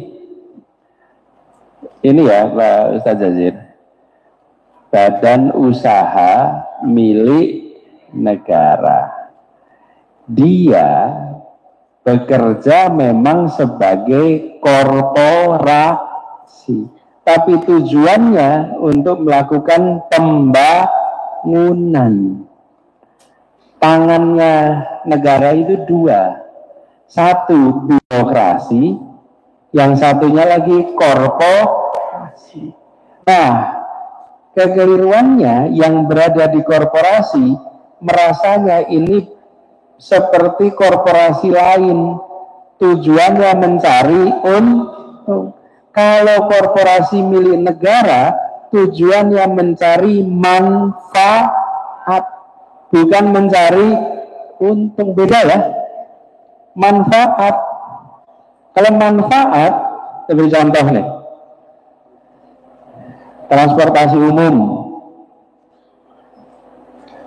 dia dibuat dalam bentuk korporasi, bentuknya PT, tapi tidak ditugasi untuk mencari untung, tapi ditugasi untuk memberi manfaat, sehingga dia tidak dituntut untuk mendapatkan keuntungan, tapi dia dituntut untuk apa? Rakyat naik kendaraan umum, mengurangi kemacetan di jalan raya, mengurangi polusi udara, meningkatkan produktivitas. Kalau dihitung pakai uang, nah ini keluar uangnya banyak, tapi manfaat yang diterima oleh rakyat lebih banyak. Nah, ini terjadi seperti sampaikan Ustaz Jazir.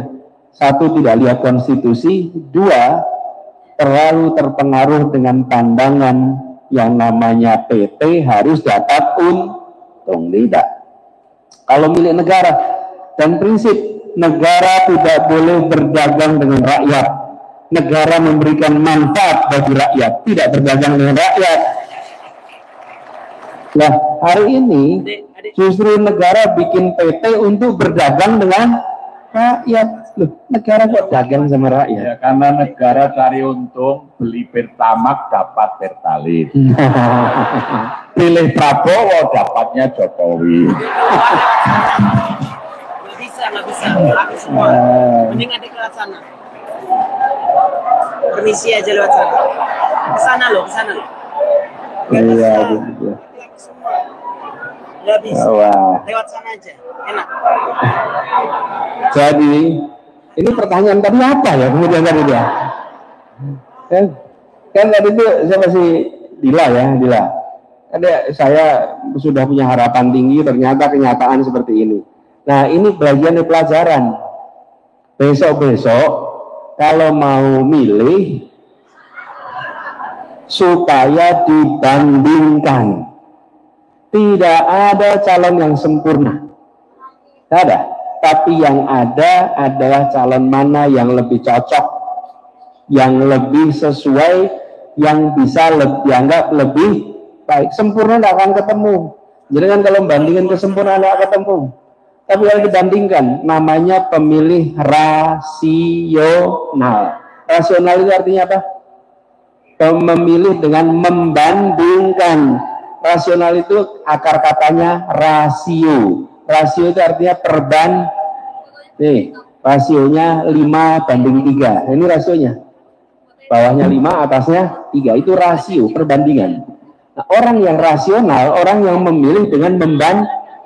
Lah kemarin itu banyak yang milih nggak membandingkan. Oh, ada antrean. Wah, alhamdulillah.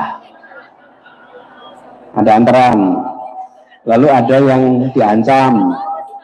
Macam-macam lah. Itu di MK ditujukan kemarin. Ditujukan di MK. Tapi ya sudah jadi keputusan ya sekarang. Nah, ini PR buat kita. PR buat kita sekarang. Besok-besok kita harus menentukan. Jangan sampai mau dipengaruhi untuk yang jangka pendek. Karena ongkosnya selama bisa lebih. Jadi ongkosnya mahal. Ini pelajaran penting. Nah, kemudian yang kedua tadi soal kok yang diurusi hanya duniawi saja. Ini penting. Pemimpin harus memberikan pedoman bahwa negeri ini visinya apa, misinya dikatakan terus-menerus. Dan ini dikatakan ini negeri ini bukan hanya sekedar untuk membangun raganya, tapi membangun jiwanya. Mulainya dari jiwa dan raga. Ini terus-menerus diingatkan. Kalau tidak bisa. Begitu ya. Meneruskan aja. Makasih. Oke. Ya, salah satu sebab itu pengurus masjid melarang bicara politik. Maka hendaknya masjid-masjid itu menjadi pusat pendidikan politik. Ya, jadi kalau ada yang melarang bicara politik di masjid itu mesti raja. Itu misalnya Raja Jawa dulu yang bodoh itu. Sekarang namanya Raja Juli Antoni. Ya. Oke, sekarang yang lansia ya. Tadi cowok, cewek udah, sekarang lansia. Pak, tenang Pak. Saya jadi takut. Singkat aja ya Pak ya.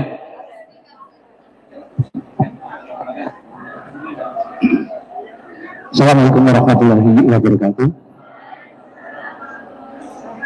Saya Iskandar Pribadi Ngapak. Iya, ini yang saya hormati Pak Anies dan Ustadz Jair yang saya hormati pula. Assalamualaikum warahmatullahi wabarakatuh. Perkenankanlah kami menyampaikan yang pertama, saya selalu bersama kegiatan Pak Anies, Jarnas tingkat kabupaten. Kemudian saya juga mengikuti jejak Pak Ustadz Jair, yaitu bersih-bersih masjid. Saya punya anggota 170. Alhamdulillah. Dan insya Allah besok kita bersama-sama dengan komunitas Jawa Tarian ikut ke Bali, insya Allah. Yang selanjutnya, ini yang saya pertanyakan, apa betul Pak Anies itu sekarang tidak membuat partai tapi membuat ormas gerakan rakyat? Seandainya membuat Ormas Gerakan Rakyat, saya selalu di depan, insya Allah di Purbalingga. Jangan sampai Indonesia itu seperti sekarang yang dialami. Sekarang yang memimpin Indonesia itu Ahmad Albar. Apa? Dunia panggung sandiwara. Kemudian yang kedua itu seniman. Seniman Purbalingga juga apa? Apa itu? Tani itu. Si Sukatani, Bajar lah itu. Jangan sampai kepemimpinan yang ke depan, insya Allah Anies Presiden, amin. Anies Presiden, amin. Itu yang selalu saya doakan dan saya dengungkan di Purbalingga. Kemudian seandainya bikin ormas Gerakan Rakyat, itu tujuannya itu untuk apa dulu? Sekian, terima kasih. Assalamualaikum warahmatullahi wabarakatuh. Saya agak ini Mas, kalau Anies Presiden amin, kan bener udah nggak ada. Loh, kira-kira diganti apa gitu loh? Kabul. Silakan Mas. Memang dulu pas masa Pilpres itu Ustaz Jazir, banyak yang ketika doa nggak mau keluar kata amin, nggak mau keluar kata amin. Jadi ya ini pelajaran, tapi mudah-mudahan besok ke depannya amin kita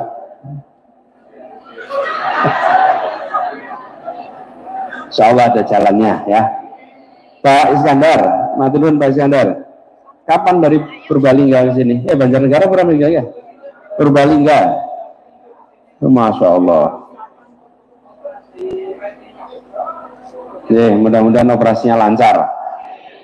Jadi Pak Iskandar, begini, itu memang banyak teman-teman yang dulu bekerja sebagai relawan tahun 2023 bulan November mereka bersepakat untuk membuat semacam federasi, disebut namanya Gerakan Rakyat. Itu sudah bulan November tahun 2023. Nah, dalam perjalanannya teman-teman itu memutuskan untuk merawat dengan cara ada membuat ormas, dan itu biar jalan saja.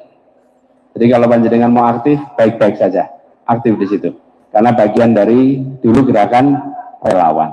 Tapi yang penting bagi kita semua di sini adalah bagaimana kita ke depan itu merawat agar lingkungan kita itu memiliki pilihan yang rasional, tahan imbalan, tahan tekanan, karena itu tidak akan hilang dalam waktu yang singkat, itu masih akan dipraktekkan dalam beberapa waktu ke depan. Jadi harus kita jaga sama-sama. Saya yakin yang di sini itu tahan imbalan, tahan tekanan. Kalau enggak berada di sini nih. Ini yang tahan-tahan itu. Dan saya selalu sampaikan bersyukur. Kalau saya melihatnya, ini bersyukur kemarin angka 40 juta. 40 juta itu orang yang tahan imbalan, tahan tekanan. Mudah-mudahan besok ke depan angka itu siapapun calonnya, jumlah orang yang tahan imbalan, jumlah orang yang tahan tekanan lebih banyak di Republik ini. Siapapun calonnya nanti. Tapi dengan cara begitu kita akan bisa mendapatkan pilihan yang baik. Gitu ya Pak Iskandar? Ini pasukan wani getih wedi ngelih. Pokoknya getih semua, tapi kalau ngelih nanti dulu ya, pokoknya madang sih. Ya, oke. Belakang ya, boleh ya.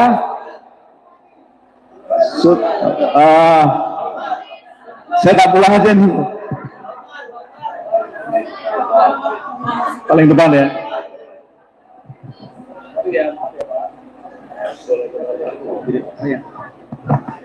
Baik, sebelumnya terima kasih Ustadz Jazir, Abah, dan Mas Faiz. Sebelum di sini perkenalkan, nama saya Haidar Ahmad Radisi, salah satu santri dari Pondok Pesantren Terpadu Al-Kahfi Bogor. Di sini saya mewakili teman-teman titipan salam dari teman-teman mahasiswa UPN dan teman-teman santri di Bogor. Langsung ke pertanyaannya. Jadi mungkin saya setuju dan sepakat dengan salah satu statement yang sempat Pak Anies sampaikan, yaitu bahwa pendidikan merupakan eskalator sosial ekonomi. Oke. Dari situ yang menjadi masalah adalah ketika pendidikan dan kemiskinan di Indonesia justru sudah dipelihara oleh pemerintah ataupun kelompok tertentu untuk kepentingan masing-masing. Kita ambil contoh yang paling dekat kemarin, ketika ada buzzer yang mendukung revisi undang-undang TNI, tetapi mereka tidak tahu sebenarnya apa yang mereka dukung. Dan kita sebagai masyarakat yang sadar akan hal itu, bagaimana meresponnya ketika pendidikan dan kemiskinan justru dipelihara oleh pemerintah. Lantas bagaimana di bulan Agustus besok ketika Indonesia 80 tahun merdeka, dan bagaimana 2045 besok ketika harapannya Indonesia emas, tapi pemerintah malah membatasi kami untuk berpendidikan dan kemiskinan virtual. Baik, terima kasih banyak. Haidar. Habis ini anak sekolah boleh ya? Tadi mahasiswa ada anak sekolah ada nih. Sekalian satu, yang SMA, SMP boleh. Yang masih SMA, cewek. Oke, belakang ya. Kelas berapa nak? Kelas 11. Kelas 11 sih kelas berapa? Oke. Yang lawas aku.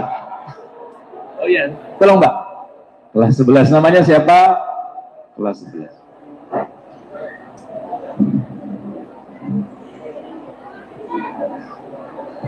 Selamat malam, Mbak Anies dan Ustadz Jazir. Saya ingin bertanya, nama saya Chelsea dari SMK Negeri 6 Surakarta. Chelsea.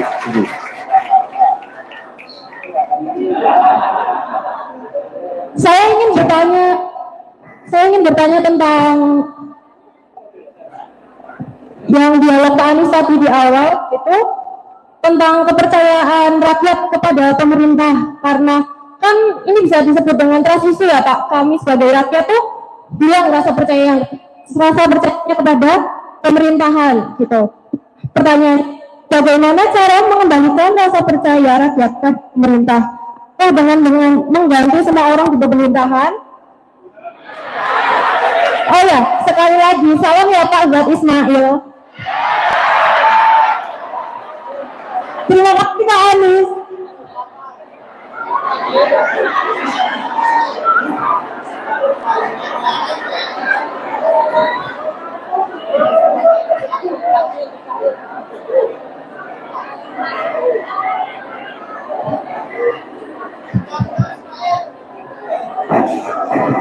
Ya, Haidar, tadi pertanyaan soal ini pendidikan ini seakan-akan melanggengkan kemiskinan, tidak dapat kesempatan yang luas, dan kemudian dampaknya jadi panjang. Ya memang itu salah satu masalahnya.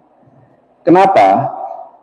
Sedikit sekali pemimpin politik yang mau memperhatikan soal pendidikan. Kenapa? Karena pendidikan itu tidak bisa ditunjukkan hasilnya pemilu besok. Pemilu besok itu nggak belum kelihatan. Anak sekarang gini, anak dapat sekolah SD, SMP, SMA, baru itu 15 tahun, 20 tahun kemudian baru kelihatan. Diberi gizi yang sehat pada saat ibu hamil, zat besinya cukup, nutrisinya cukup, sehingga lanjut lagi nih, maaf. Gizinya cukup, jangan pakai asam yang keliru, gitu. Nah, itu bagian dari prosesnya jangka panjang. Nah, kebanyakan dari kita yang berada di wilayah politik itu maunya mengerjakan yang sebelum pemilu bisa difoto, bisa ditunjukkan. Nah, pendidikan tidak bisa. Apa efeknya dari situ? Satu, masuk SD sekitar 5,6 juta anak. Lulus SMA kira-kira 3,7, 3,8. Oke, berarti itu ada sekitar 1,8 juta yang hilang di jalan perangkatan. Kalikan 10 tahun 18 juta. 18 juta itu yang bekerjanya sektor non formal informal. Karena tanpa SMA mau cari pekerjaan saja sulit tanpa SMA. Jadi kalau ini tidak dibereskan, piramid ini diluruskan nih piramidnya. Jumlah bangku SD harus sama dengan bangku SMP, sama dengan bangku SMA. Kalau itu sama, maka setiap anak dapat kesempatan. Kalau setiap anak dapat kesempatan, insya Allah mereka akan punya masa depan yang lebih baik. Nah, ini belum dibereskan. Ini PR besar. Serius, ini PR besar. Nah, harusnya ini jadi prioritas. Apalagi yang mengurusi ini itu di kabupaten dan provinsi. Kalau pemerintah pusat itu perguruan tinggi, ini problemnya di situ. Tapi cek berapa banyak bupati wali kota yang peduli pada soal pendidikan. Sedikit. Dan ini harus kita dorong. Jadi kalau ini jadi kebijakan nasional, tinggal ditagihin aja. Setiap kasih rapotnya aja. Berapa jumlah bangku SD, berapa jumlah bangku SMP, berapa bangku SMA. Yang jumlahnya selisihnya jauh diberi sanksi. Yang sudah tepat diberi reward. Maka bergerak itu. Tapi selama itu tidak diperhatikan, kita akan selalu ketinggalan. Apa yang terjadi pada Vietnam kemarin karena mereka fokus pendidikan.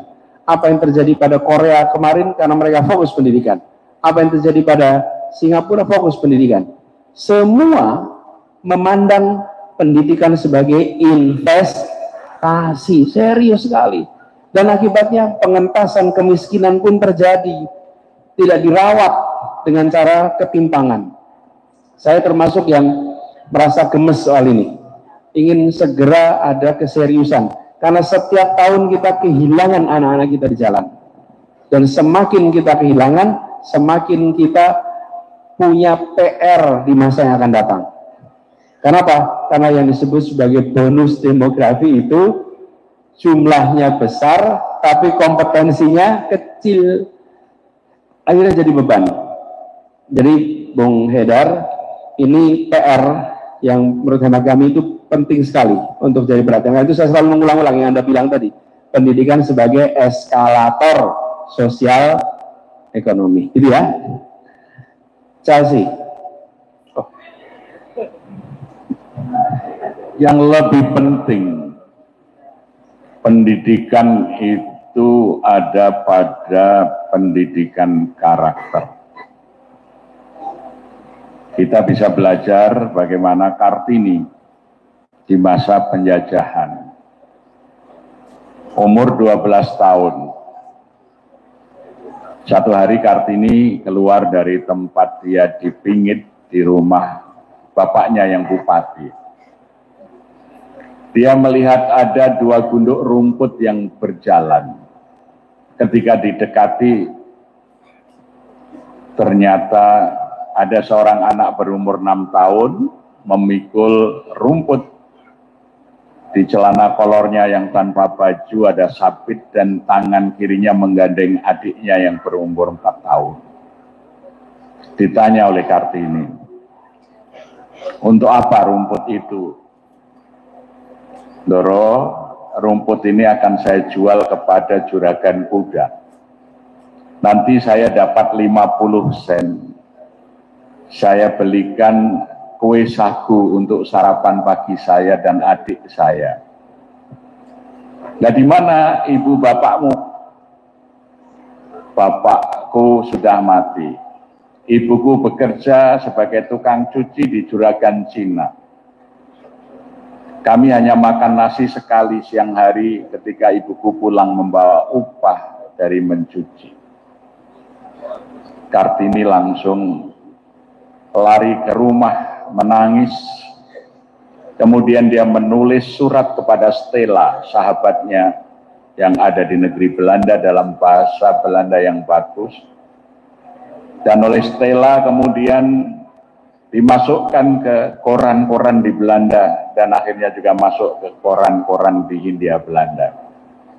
Apa surat Kartini? Stella, baru saja aku melihat di negeriku, seorang anak 6 tahun harus mengganjal perutnya dengan kue sagu seharga 50 sen, itu pun didapatnya dengan bekerja sambil ngomong adiknya. Sementara juragan-juragan yang datang dari negeri seberang di sini menguasai tanah yang makmur subur dengan perut besar dan kekayaan mereka ongkang-ongkang, anak-anak di negeriku hidup menderita. Tidak lagi rasanya nasi dapat tertelan di tenggorokanku setelah terngiang-ngiang di kepalaku. Berjuanglah Kartini, berjuanglah untuk bangsamu. Itu Kartini umur 12 tahun, sudah memikirkan nasib rakyat.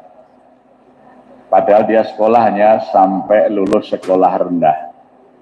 Sekarang anak-anak kita ini kira-kira umur 12 tahun mikir apa? Kartini 12 tahun sudah memikirkan rakyatnya. Memikirkan tidak pantas rakyat Indonesia miskin di negerinya yang kaya, sementara orang asing kaya raya. Muhammad Hatta dan kawan-kawan mendirikan Indische Vereniging di Amsterdam. Mereka sudah membuat bulletin namanya Indonesia Merdeka. Bung Hatta menulis di tahun 1921, untuk apa kita merdeka? Kita merdeka karena ingin bumi putra tidak ada yang hidup sengsara di tanah airnya yang kaya raya. Tidak ada lagi si Kromo, si Marhen yang hidup susah di negerinya yang kaya raya. Sementara orang asing ongkang-ongkang hidup mewah dengan kekayaan tanah airnya. Maka hanya dengan merdeka, pribumi, bumi putra akan memimpin bangsanya. Itu tulisan Bung Hatta umur 16 tahun. Di Indische Vereniging, ketuanya baru 19 tahun, namanya Datuk Nasir Pamonca. Bendaharanya umur 18 tahun, namanya Ahmad Subarjo. Jadi saya senang itu ada adik kita dari SMA di Surakarta yang hadir. Jadi mestinya gerakan Indonesia ini dimulai dari sekolah-sekolah.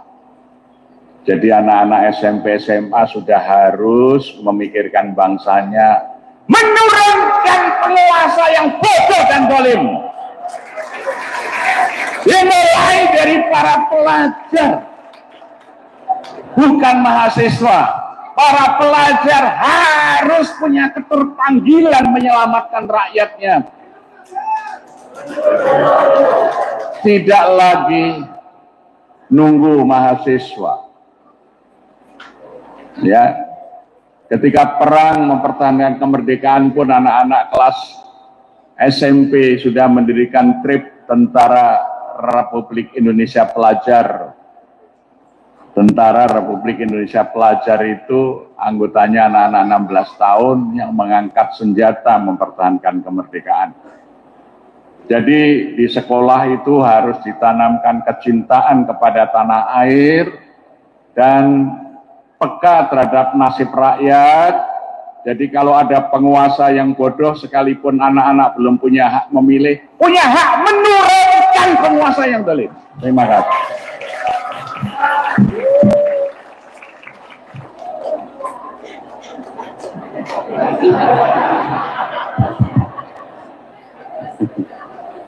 Siap menurunkan. Ya, ini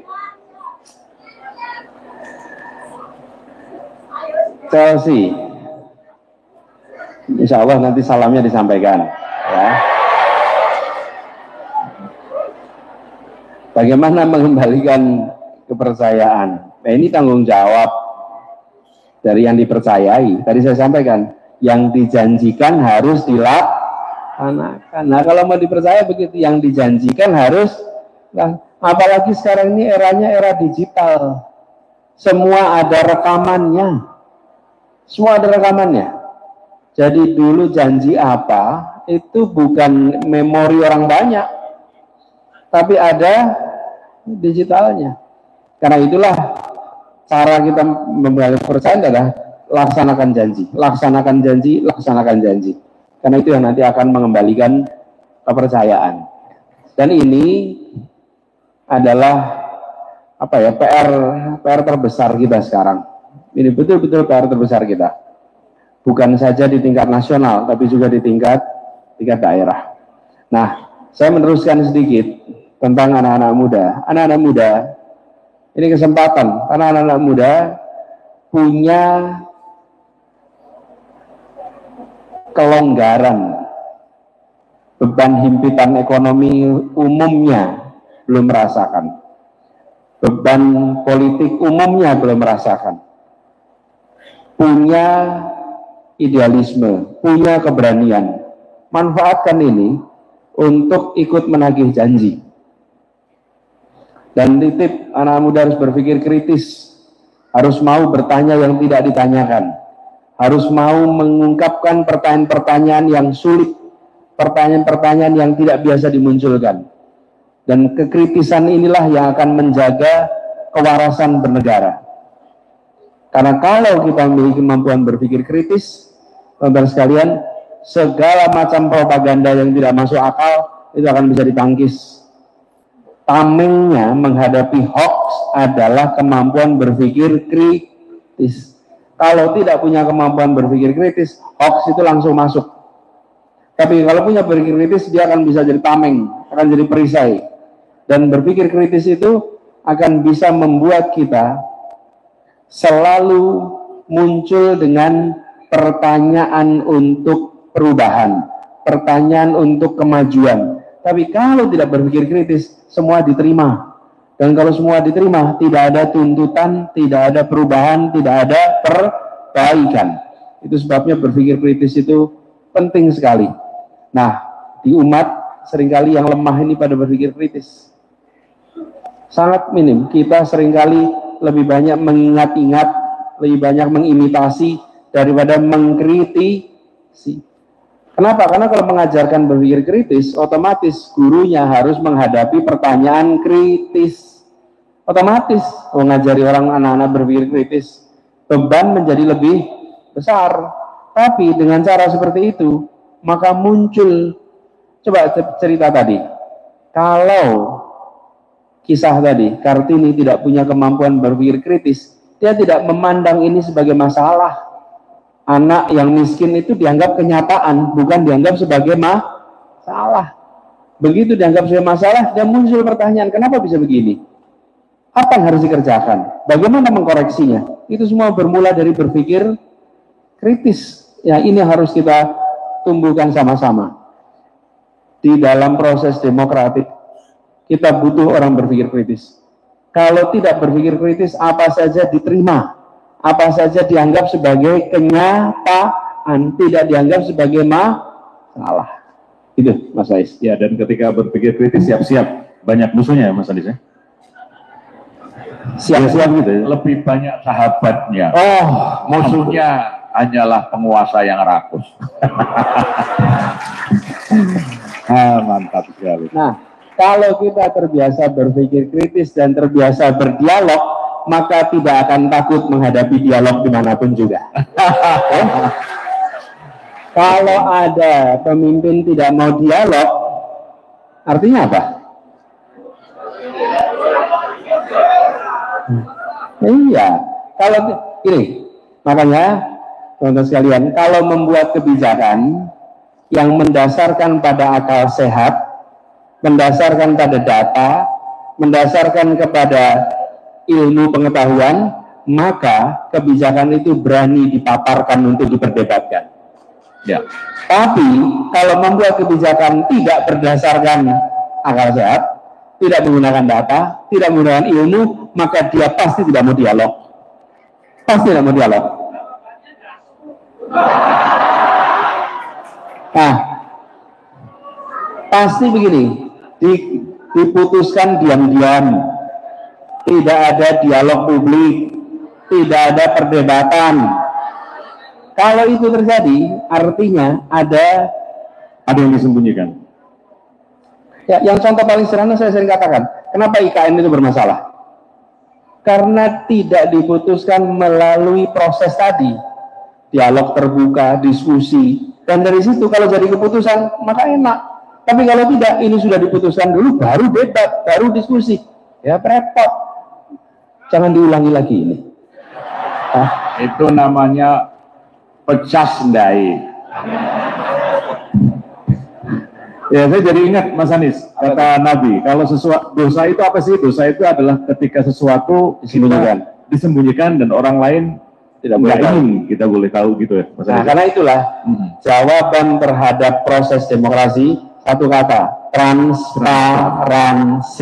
Oke. Begitu ada transparansi, maka semua akan bisa diketahui, semua akan menjadi periksa. Semua akan, tapi kalau tidak ada transparansi, tapi mau transparan kalau benar, betul tidak? Iya, karena itu transparan. Jadi saya sering sampaikan dulu, kalau dikritik, dapat komentar, jangan kemudian a priori dan marah. Dikritik jangan marah. Dulu saya bertugas di Jakarta, itu panennya segala macam itu. Dari mulai yang kritik yang valid sampai pemutarbalikan fakta. Itu kita rasakan semuanya. Apa yang terjadi? Tidak pernah kita melaporkan ke polisi. Nggak pernah juga dicaci maki. Dijawab, dijelaskan. Nih, Bung Faiz ngeritik saya tentang program. Saya jawab, dikritik lagi. Saya jawab, dikritik lagi. Saya jawab, saya jelaskan. Apa yang terjadi? Semua yang mendengarkan mengalami proses pencerdasan. Betul tidak? Kritik dibalas, kritik dibalas. Ini namanya mencerdaskan kehidupan bangsa. Jadi ketika pemerintah dikritik, jangan dipandang ini, waduh saya dihabisi. Bukan. Ini cara kita untuk menjelaskan kepada publik. Jelaskan lagi, tanggapi lagi, jelaskan lagi. Dan semua yang menyaksikan akan menilai, sebenarnya yang benar Faiz atau Anies. Nanti akan menilai, dan lama-lama publik akan tahu. Tapi kalau saya proses penyusunannya tidak transparan, tidak menggunakan ilmu, tidak pakai data, tidak pakai akal sehat, berani nggak saya dialog? Nggak berani, nggak berani. Langsung begitu dikritik, lapor, proses. Nah ini teman-teman sekalian yang jadi indikator. Nah, mudah-mudahan ke depan pemerintahan kita di seluruh jenjang mau terbuka pada kritik, mau menjawab kritik, dan mau berdialog dengan rakyat. Insya Allah. Teman-teman, saya tadi di Pasrai Panitia masih ada banyak penanya tadi khusus anak muda untuk mahasiswa. Banyak sekali. Boleh? Tadi saya jelasin boleh ya? Tapi waktunya tinggal sedikit ya. Satu penanya saja, mohon izin mahasiswa. Silakan, teman-teman mahasiswa. Mahasiswa. Banyak sekali ya mahasiswa. Mahasiswa, mana mahasiswa?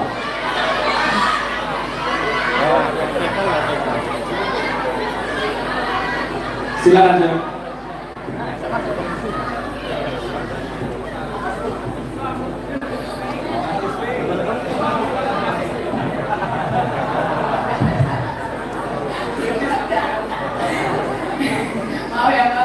Assalamualaikum warahmatullahi wabarakatuh. Nama saya Amsana Difah, AMSA. Alhamdulillah, ini saya bersama teman-teman adalah penerima LPDP dan kami AMSA. Kami sudah menyelesaikan studi kami di University of Melbourne, Australia. Di sini ada 4 orang dan kami semua jomblo. Di sini ada Mbak Ratri, beliau orang teknik dan juga pengusaha muda. Kemudian di sini ada Mbak Siva dan Antila, seorang guru yang memilih pulang ke Indonesia untuk mengajar bahasa Inggris ke anak-anak Indonesia. Padahal tidak ada tawaran untuk di Melbourne. Kemudian saya sendiri, alhamdulillah, baru menginisiasi yayasan. Nama yayasannya adalah Literasi Desa Tumbuh, bisa di follow di Instagram. Ke kenapa pertanyaan saya sebenarnya sederhana Pak, dan saya dan teman-teman. Ketika yang lainnya kabur aja dulu, kami memilih pulang aja dulu. Kemudian ternyata Indonesia segelap ini, gimana kami bisa menyalakan lentera di antara kami sendiri itu bagaimana untuk lebih ke depannya kayak gitu Pak. Karena kenapa saya membuat yayasan ini, inisiasi awalnya adalah saya tidak bisa menyalahkan mereka yang memilih 58% Pak. Bagaimanapun itu ada dan kenyataannya mereka membutuhkan secara ekonomi dan lain sebagainya. Dan benar yang Bapak sampaikan bahwa critical thinking itu masih belum banyak kita pelajari seperti itu. Makanya saya menginisiasi yayasan ini dan adik-adik kami coba mulai dari pertanyaan-pertanyaan sederhana untuk menanyakan kenapa bisa seperti ini, apa yang sedang viral dan kita diskusikan bersama. Tapi alhamdulillah sudah 1 tahun yayasannya berjalan, jadi sudah mulai sejak saya masuk di Melbourne. Tapi saat ini tuh kami masih sangat, alhamdulillah sudah sangat mantap Pak, makan tabungan sendiri. Karena sudah beberapa kali kami bersilaturahmi dengan pihak instansi pemerintah, selama ini mereka masih mengencangkan ikat pinggang sehingga kami sendiri pun secara pendanaan dan semuanya masih menggunakan jalur mandiri pribadinya kami sendiri Pak. Jadi gimana tabungan mulai menipis dan juga saya mulai bertanya-tanya apakah ini jalan yang tepat atau sebenarnya kalau misalnya harus ke Bali atau kabur aja dulu tuh apa bagaimana seperti itu Pak. Terima kasih Pak. Sekian dari saya. Assalamualaikum warahmatullahi wabarakatuh.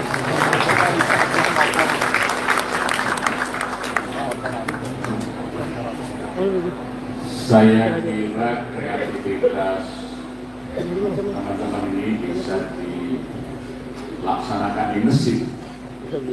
Karena insya Allah masjid punya sumber daya dan lain dari masyarakat maupun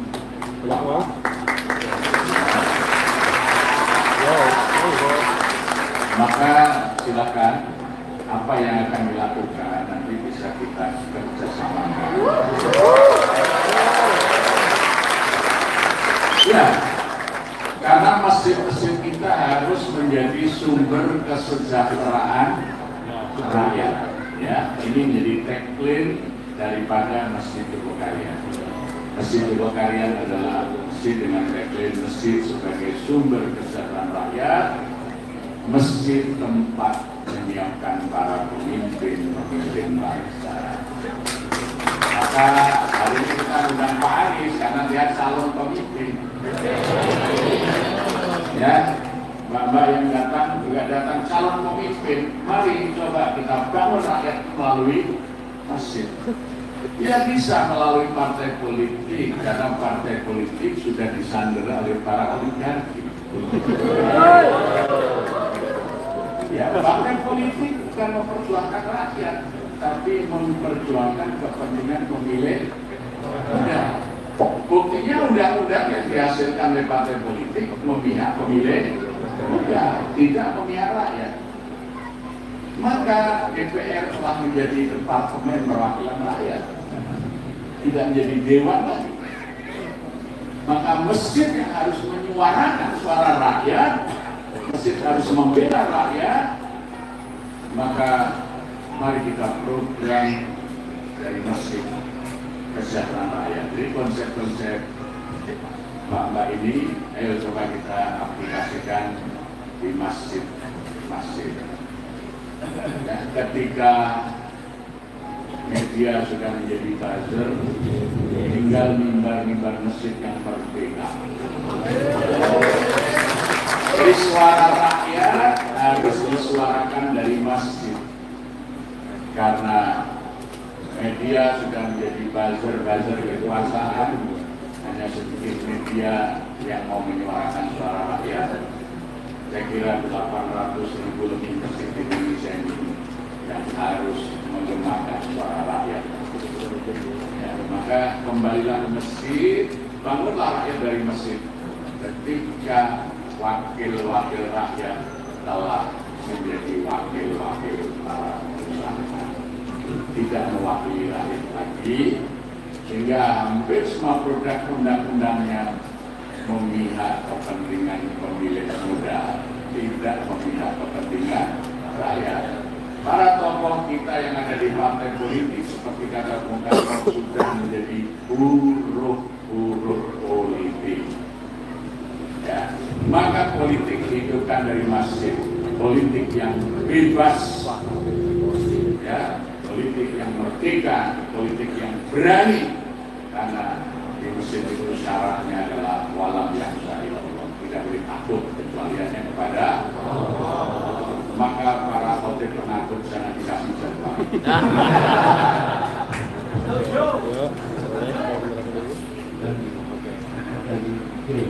Ketika persoalan-persoalan ketimpangan, keadilan tidak lagi dibicarakan oleh kaum cendekiawan, tidak dibicarakan di kampus-kampus, tidak dibicarakan di forum-forum intelektual, maka yang menjadi penggerak di masjid harus membawa tema keadilan, tema ketimpangan, dan itu yang kita rasakan beberapa tahun terakhir ini. Ketika ada satu masa di mana perhatian kampus-kampus kepada ketimpangan, ketidakadilan itu sangat besar, maka di masjid para kiai, para ulama bisa fokus ke tema yang lain. Tapi ketika itu kosong, tidak muncul lagi, maka ini semua bermunculan mengangkat tema-tema itu karena ada kekosongan di situ. Nah, meneruskan disampaikan oleh Amsa tadi. Terima kasih sudah memilih untuk pulang. Memang tagar yang ada itu kabur aja dulu. Tagar yang Anda sebut tadi pulang aja dulu belum banyak. Saya ingin sampaikan buat Anda, terima kasih sudah memilih untuk pulang, dan memang lebih baik menyalakan cahaya daripada mengutuk kegelapan. Karena mengutuk kegelapan akan memuaskan yang mengutuk tapi tidak melakukan perubahan. Menyalakan cahaya sekecil apapun dia membawa perubahan. Jadi tadi Imam Yayasan, alhamdulillah tadi Ustaz Jazir sudah menyampaikan, nah ini nanti bisa dikerjasamakan. Tapi juga saya ingin pesankan, jangan kita ketika melakukan sesuatu itu membayangkan dampaknya langsung besar. Pak Jazir pimpin Jawa Barat ini sudah berapa lama? Dari tahun 99. Konsisten, kalau dihitung waktu 26 tahun, membetulkan ketekunan, ketelatenan supaya terus berkembang. Jadi Amsa, kalau sekarang buat yayasan, Anda harus membayangkan bahwa ini adalah komitmen jangka panjang. Ini bukan komitmen jangka pendek, dan itu membutuhkan kesiapan diri dan lingkungan untuk fokus pada kegiatan tadi. Apalagi yang akan diurus banyak terkait dengan pendidikan, literasi di kawasan pedesaan, di kawasan rural. Itu penting, tapi memerlukan ketekunan, ketabahan yang besar. Kalau itu ada, insya Allah nanti dampaknya pasti akan besar. Dan kita menginginkan orang yang berpikir besar, think big, start small, act now. Berpikir besar, dimulai dengan yang kecil dan dikerjakan sekarang. Dengan begitu dampaknya akan bisa dirasakan. Tadi soal literasi kita butuh sekali. Bangsa Indonesia memiliki PR soal daya baca. Kalau minat baca, kita masih ada minat baca. Bangun langsung buka WA.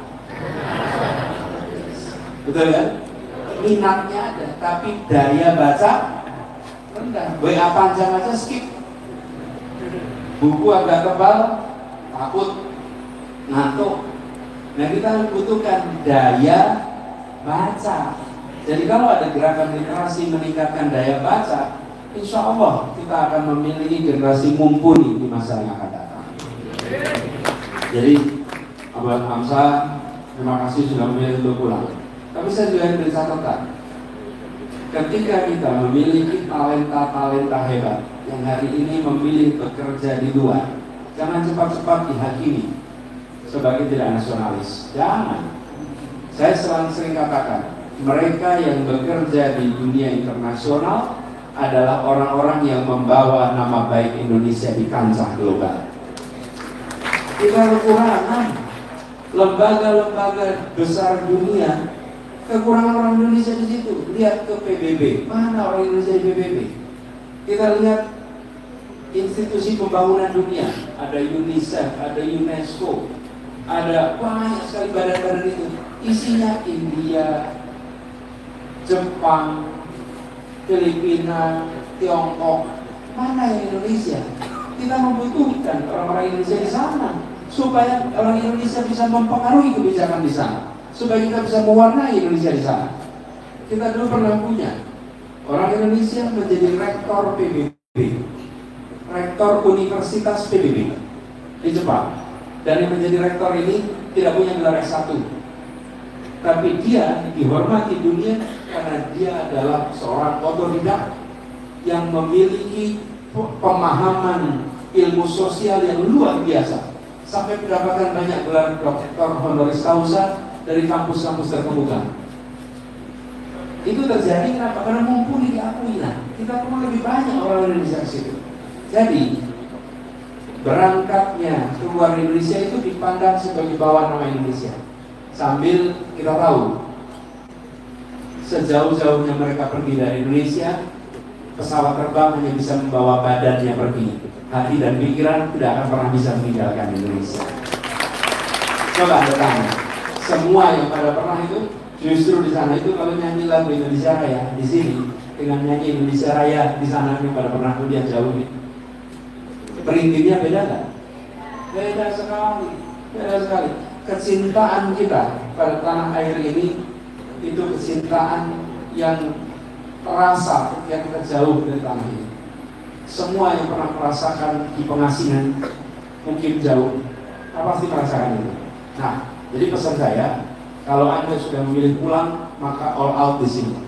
Nanti kita akan punya orang-orang yang seperti Hamzah ini, dua kriteria, kompetensi kelas dunia dan memiliki pemahaman akar rumput yang baik.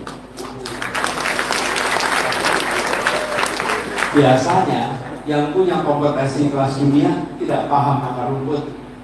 Yang paham akar rumput biasanya tidak punya kompetensi kelas. Nah, ini seperti Hamzah ini akan bisa mendapat dua-duanya nih. Dan yang seperti ini yang kita butuhkan untuk Indonesia ke depan.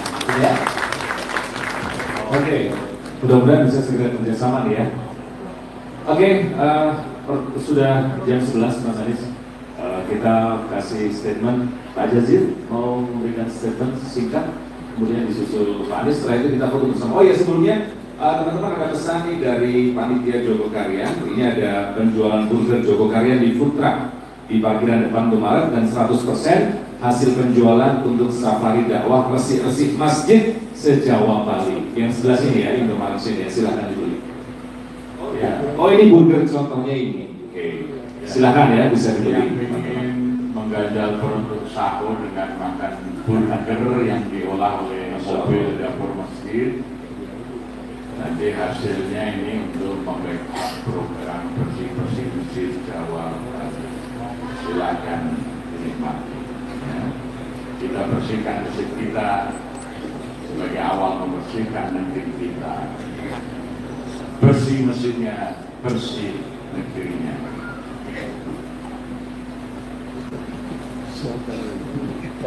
Ya, juga bagi yang mau memberikan donasi untuk operasional bersih-bersih Bali juga silakan itu dari banner yang kita pasang digunakan untuk backup biaya operasional para relawan untuk bersih-bersih masjid Jawa Bali. Statement